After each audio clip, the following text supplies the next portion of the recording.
I'm Shannon Moore, and this is Formation. Today, we'll talk with someone whose faith influenced a recording career. Join us.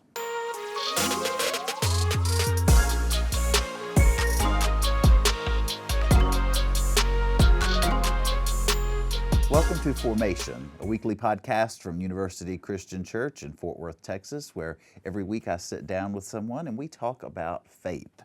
Today, I am thrilled to have a very special guest, Elizabeth Wills. So, Elizabeth, thank you for being on the podcast. It is an honor to be here with you. So, I have to tell you and the listeners a little bit about how I know you. Okay. So, you and your wife, Penny, have been members at UCC how long? About a year. Now, about a year. And you were both part of a meditation group that I led. I think at Advent. Was it Advent or Lent? Lent. One of those, yeah. Something, I think so. And at the end of one of those sessions, your wife mentioned that you're a musician, and there was a song that you have that would be good for a meditation group. And I said, oh, well, send that to me. And you did. And then I promptly forgot that was coming. So months later, we were looking for a sub for our casual service, guitar led, Yeah. and I couldn't. I was like, there's got to be somebody I know who. And then I remembered that conversation. I found that email, listened to the song that you had sent, and I was hooked. You are now thanks. like my favorite musician, Aw, as thank you you. know, because I text you stuff all the time, and I was like, she's gonna think I'm a stalker. Oh, So I've talked a lot, but I wanted to set that up. Can you talk to us a little bit about your career and Sure. your music and that sort of thing? well, actually, when I started, I got a guitar when I was 17.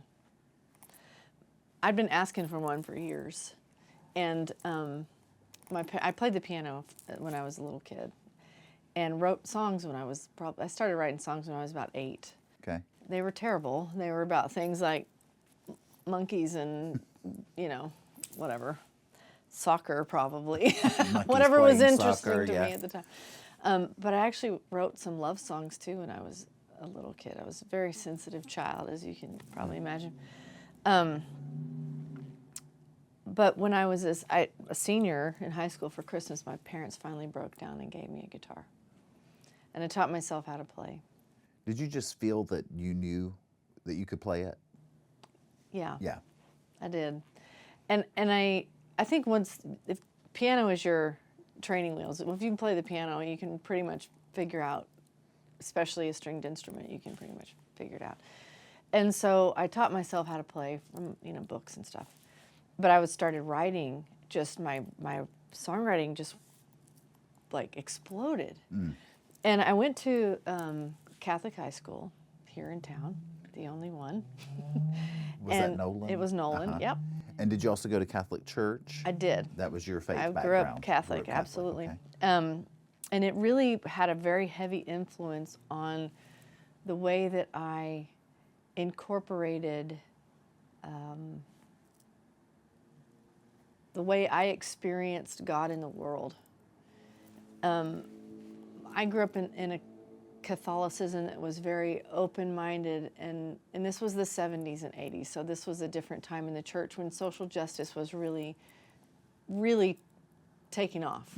And Vatican II had happened, and, my church experience was, guitars and Right. That was Jesuits and Yeah. really big thinkers and open-minded stuff, and so it was great, and opened my mind to thinking about things in a different way. And I started writing songs for Mass at Nolan for the whole student body. And that's kind of what kick-started my songwriting on the guitar. And by the time, a year later, I was performing in clubs and doing open mics, and I was not writing songs for Mass anymore, but I was writing, it's not folk music, but because it's an acoustic guitar and it tells a story, it got called folk music. Right. But started writing in that way and performing in that way, and I got signed to a record deal just before I turned 19. Wow. What label, may I ask? It was a Dallas label, Okay. Crystal Clear, Okay. and Steve Records, which at the time it was, who else was on that label? The original Dixie Chicks, a band called Jacko Pierce. I think there were a lot of us that broke our teeth or cut our teeth in Deep Ellum and back in the 80s and 90s that were on Right. that label. So you have a label. What does that mean for your career? How does that change where you play and that? Changed a lot, actually, because with that comes the money behind that for booking agents and promotion and tour management and all that. So Were we to CDs yet, or were we still vinyl and cassettes? we were CDs. Okay. Yeah, well, my first foray, I did a cassette, and back in the day, I will never forget this. First time I had a cassette in a music store was at Sound Warehouse, because that was a Texas chain, right?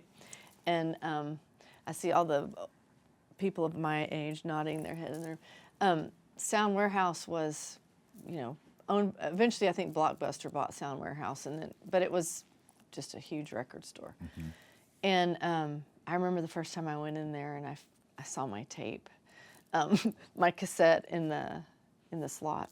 And then down in Austin at Waterloo Records and Tower Records, the first time I started seeing my CDs and tapes in there was pretty cool. Yeah. So, did you stay with that label long? I was with them for a little while. Okay. And then I think I did 2 or 3 albums with them. And then I had a span in my career where I was a total independent artist, where I still had booking agents and PR and tour and all that, and I was touring, but I wasn't on a label. And there was this time span, oh God, I don't remember how long it was between that last label album and my next record, but I bet it was 10 years. Oh, okay. Maybe not quite that far. 7 years. Did that cause the momentum of your career to slow down any, or was you still pretty busy?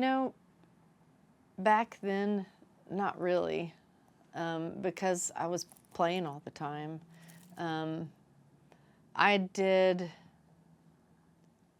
Since I got started so young, I took breaks. By the time I was in my mid-20s,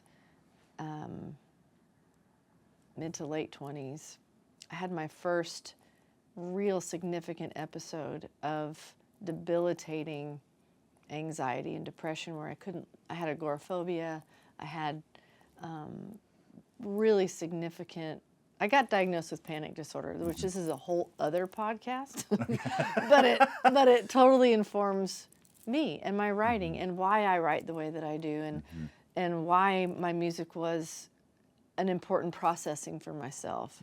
And I was just really grateful that it did that for other people too. It was like a bonus. So I had to take a break. I didn't really have a choice. And but it never disappeared, and I actually wrote some really good stuff in that time.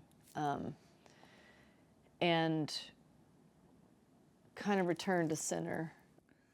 I was going to say, what do you think brought you out Center, of that? not sinner, because I know we're in a church show. Center. Center. Yeah. Do you think your faith background helped you reclaim that place at your center? 100%. And here's why. I feel like, and my wife and I were talking about this just today. There's a spiritual responsibility to not ignore the gifts that you've been given and to use them in beneficial ways for other people.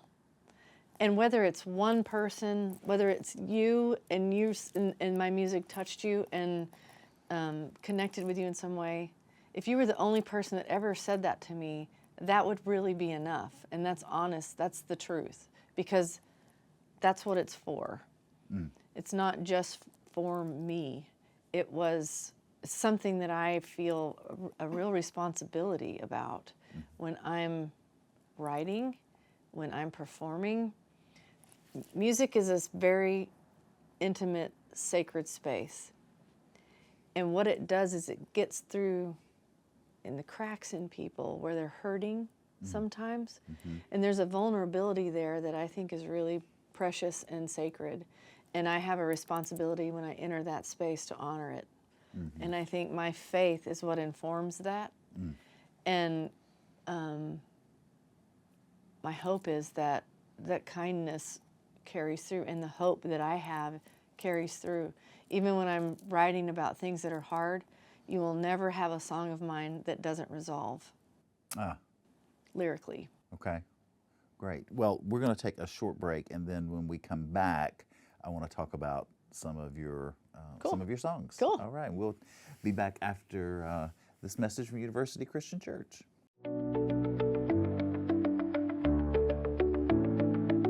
I'm Roxanne Penix, and I have served as a Chancel Guild Chair for quite some time, and it's truly a labor of love. We are people of the table, so preparing communion for our congregation is a real pleasure and a real honor. I enjoy it, as do all the members of the Guild that serve each week. We are back continuing this conversation with musician and UCC member Elizabeth Wills. Elizabeth, I wanted to talk a little bit about some of the songs on your latest album. The name of the album is Ashes, Marigolds from Ashes. Right. What does that mean? Well, in the span of a short amount of time, I would say less than 5 years, I lost my dad to cancer.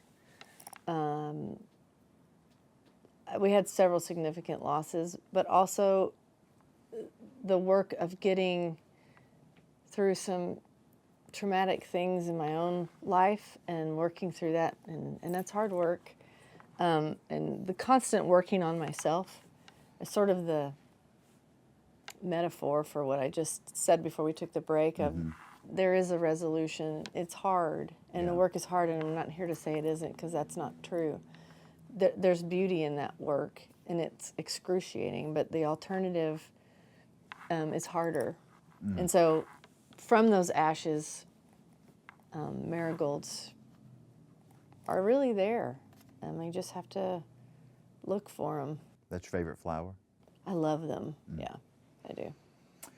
The first song on the album is called Walking Each Other Home. Yeah. Let's talk about that a little bit. Okay. So I wrote that after Hurricane Harvey. I had very dear friends in the path of that storm who, some of them lost everything, and some of them had zero impact to their homes or whatever. It's really strange. And, you know, as a friend, it was hard to be away from them and not be able to help. And as an artist, you think, well, what can I do? And it was a very difficult time in our political climate when that occurred. Just lots of... Thank goodness that's all resolved. Right. So much better now. But it was new then, and it was awful. We were not seeing the best in each other. And when that happened, though, I remember watching the news and seeing these, you know, people in boats pulling people up out of the water. And these were like fire ant infested waters that were full of all kinds of decay and stuff. And it didn't matter what religion you were, if you were one at all. It didn't matter who you loved. It didn't matter what color you were. None of those things mattered anymore. There were people in boats pulling people to safety. Humanity. And it moved me. And I thought, this is why we're here. We are here to be of service to each other and recognize, ourselves in each other. And that's where the song came from. Would you share the first verse? Sure.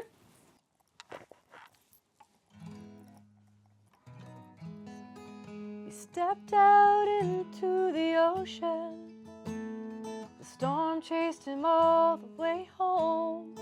A piece of centrifugal motion, and he found himself stranded alone. He didn't know how deep the waters don't show the secrets they keep under the waves, under the foam.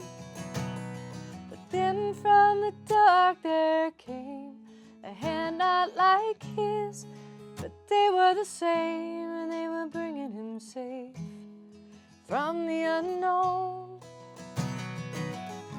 He said, tell me your name.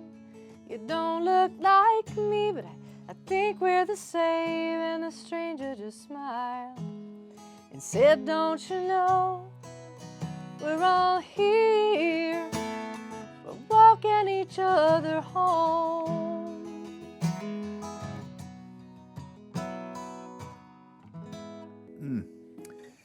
Second verse is about a woman walking home alone. Dealing with mental illness and the solitude and fear that lives with that, and the loneliness that people don't see. You don't, I mean, I've been on stages with 10,000 people out there, you know, playing before Willie Nelson and Dwight Yoakam and other people that I used to tour with.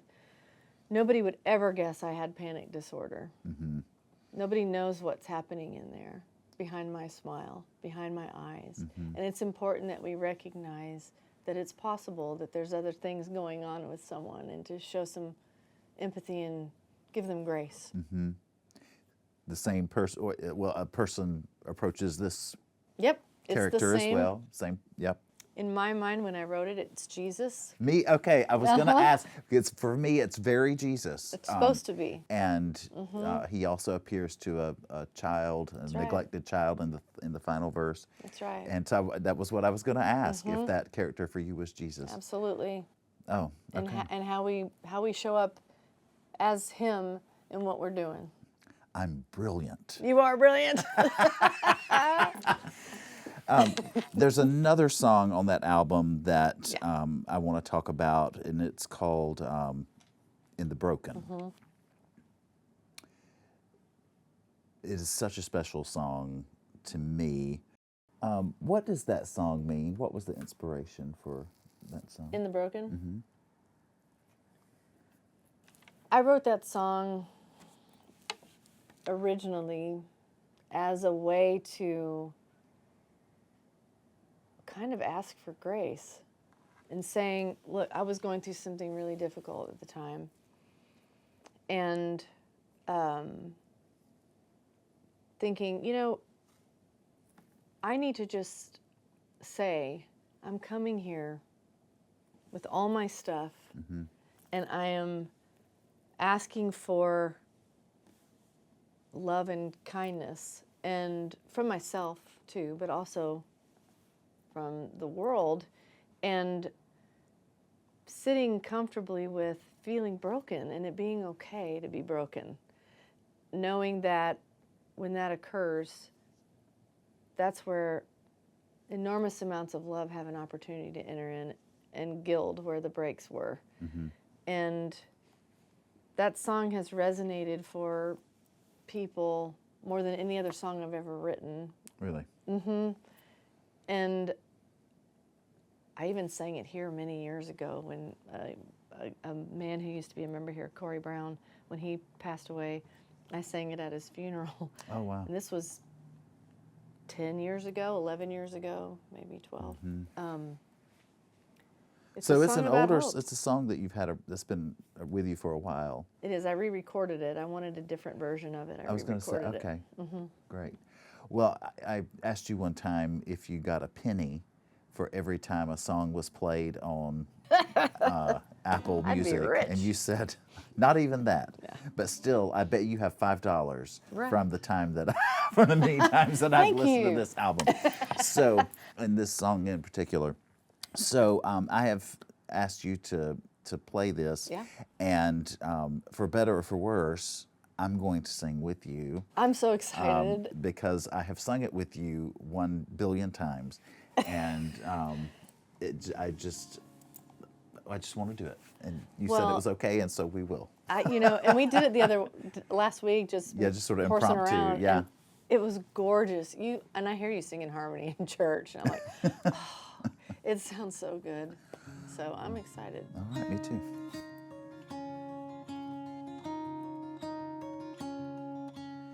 I come here to bear you my soul, to make this thing whole. I come here.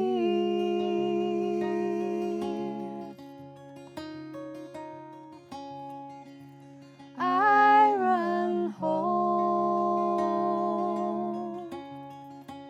to find my way back to the love that I lack. I come home, and there is peace in the broken. There's a peace in the fall. But if your heart is open, it's not empty at all. And the sweetest surrender I have ever known,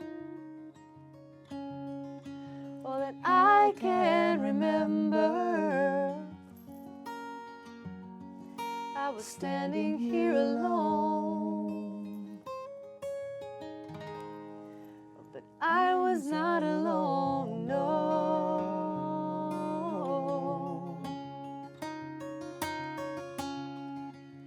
I turn away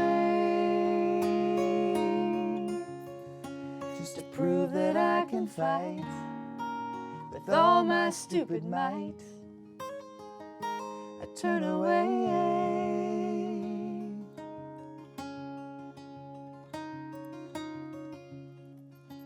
So I say to you know love will abide if you do not hide your hearts. I say to you, and there is peace in the broken. There's a peace in the fall. But if your heart is open, it's not empty at all. And the sweetest surrender I have ever known, all that I can remember, I was standing here alone. But I was not alone, no.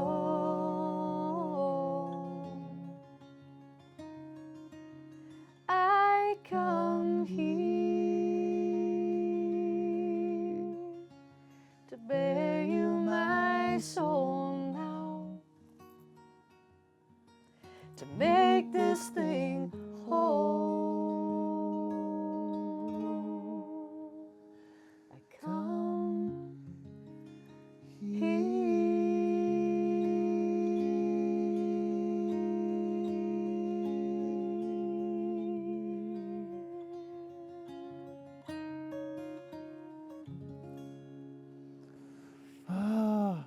I can die happy That now. was beautiful. Thank you so much. Thank You're you, lovely. friend. This is wonderful. Yeah, it was great. Thank you for sharing your story and your gift with us, and hope you enjoyed this as much as I did. And if you'd like to share your story on formation, I hope that you will email me, formation@uccftw.com. Would love to have you on the red couch. Take care and have a great week.